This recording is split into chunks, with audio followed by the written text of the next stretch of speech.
మరో 3 రోజుల్లో సింహరాశి జాతకులకు విపరీతమైన ధన నష్టం అయితే కలగబోతుంది. మీరు వింటుంది అక్షరాల వాస్తవమేనండి. ఇటువంటి ఫలితం దక్కబోతుంది. ఈ రాశి వారు మీ శారీరక ఆరోగ్యాన్ని మెరుగుపరుచుకోవడానికి సమతుల్య ఆహారం తీసుకోండి.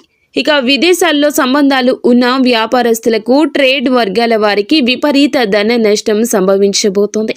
కానీ అడుగు వేసే ముందు ఆచితూచి వ్యవహరించడం మంచిది. మీకు ధన నష్టం వాటిల్లే అవకాశం ఉంది. బాధపడద్దు. ఎందుకంటే డబ్బు ఈ రోజు వస్తుంది, రేపు వెళ్ళిపోతుంది, లేదా రేపు మళ్ళీ వస్తుంది.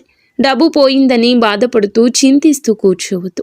కష్టపడుతూ ముందుకు సాగుతుంటే ప్రయోజనం పొందుకుంటాము. వీలైనంత ఎక్కువ సమయం భగవంతునికి దగ్గరగా నడవండి. అలాగే ఓం నమశివాయ అనే పంచాక్షరి మంత్రాన్ని నిత్యము పఠించండి. చెడు దృష్టి వీడిపోతుంది. ఇంకా ఇతరత్ర ఎటువంటి సమస్యలు, సంతాన సమస్యలు, భార్యాభర్తల సమస్యలు, స్త్రీ పురుష వశీకరణం కూడా చేయగలరు మా గురువు గారు. 3 రోజుల్లో పరిష్కారం లభించును. నమ్మకంతో సంప్రదించండి.